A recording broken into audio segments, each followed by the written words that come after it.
Professor Green, what are your top three communication channels in the business world and why? Oh, that's a really great question. Okay, and I love that question because communication is the key of success in all things. So my top three communication channels.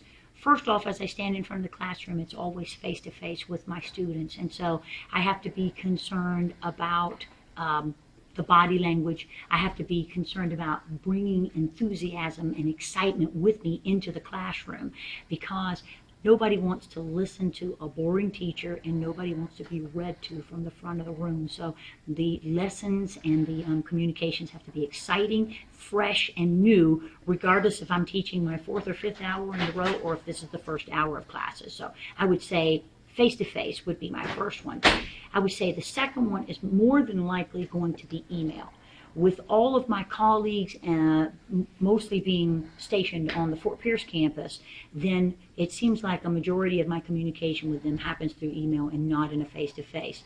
And I tend to be a little wordy on emails, and I've had to go back, review my emails, and put the most important point in that first paragraph and then possibly follow that up with notes so that it could enhance the message if necessary, but they can catch the main message right from the front. And let's see, so there's got to be three.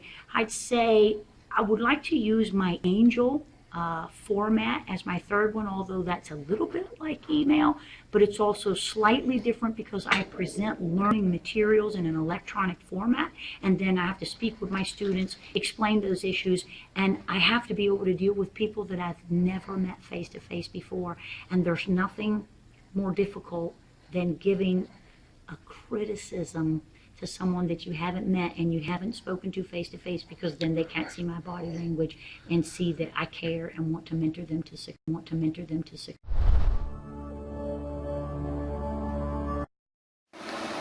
All right, let's start with your name, please. Kelly, And your current title? Executive Assistant to the COO of Financial Services and Clerk to the Board of County Commissioners in St. Lucie County. All right. I'm just going to ask you 4 questions, and all of these questions are basically going to be on a general business work environment.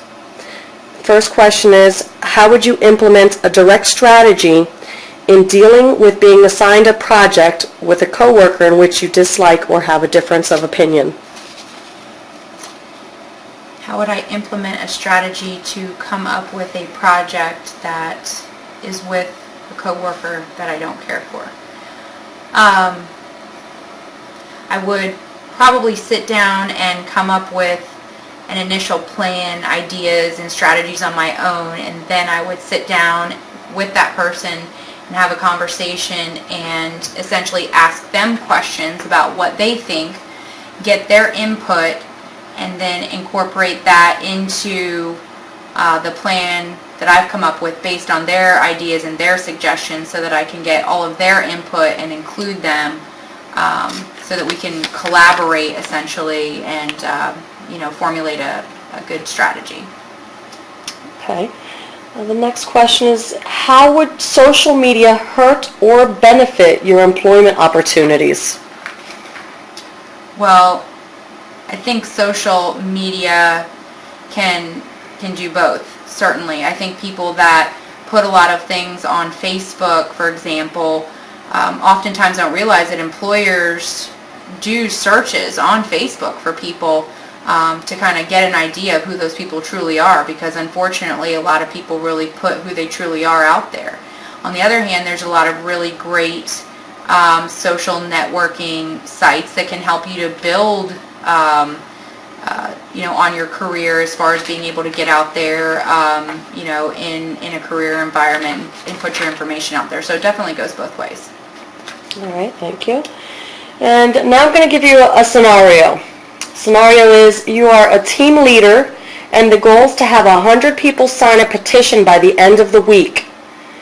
What is the incentives or positive language that you could use to motivate your team? To motivate my team to go out there and get the signatures? Yes. Well, I suppose that would depend on, what I was trying to get a petition for, but I suppose that if you're trying to get signatures for a petition, it's something that you believe in. So focusing on the positive, whatever the positive outcome would be, and you know, essentially boosting the what could be's to the participants and the folks that are going out there and capturing those signatures and getting them to see the end result so that they can go out there and make it happen. All right, thank you. And the last question.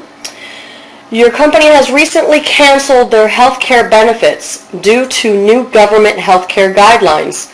What is your reaction? The company that I'm currently working for has canceled their medical benefits. It's just a general statement as a business, on a business level. It doesn't necessarily have to be your own particular business.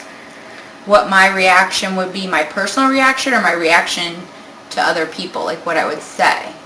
Your choice. Well, I think it wouldn't matter what company it is. I mean, canceling someone's medical benefits is pretty tough to deal with and pretty hard to handle. And I think my reaction would certainly be different if it was a company that I worked for or a company that someone else worked for. I think that anytime you take away a benefit from someone, it's obviously going to be a detriment to those people that are working for that company. So my reaction, my initial reaction would probably be disappointment and frustration for whoever those employees were, whether it be myself or someone else. So, you know, although there could be a very good reason. If you work for a small business and the company's struggling, maybe that's the first place that, you know, they have to make cuts. So it would really depend on what the reasoning was, but of course, I think anyone's initial reaction would be, you know, frustration and disappointment in a situation like that. Okay, Kelly. I appreciate your assistance with this interview process, and have a good day. Thank you. My pleasure.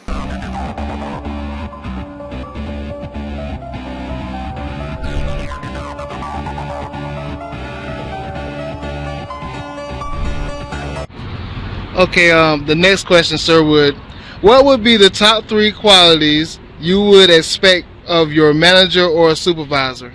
Being a supervisor, the first thing I respect is I got to respect my men. Mm-hmm. I got to respect the people who work under me, and I got to respect the people who work on the floor. Mm-hmm. You don't get near them. You stay 18 inches away from them. You talk to them like human beings. Mm-hmm. You don't swear at them. And if you do, there's a reason that you got to go to quality control or HR. Mm-hmm. You have to respect the people that you work for. You have to treat them like human beings and don't demand. And that's how I see it. Okay. What's the other question on that?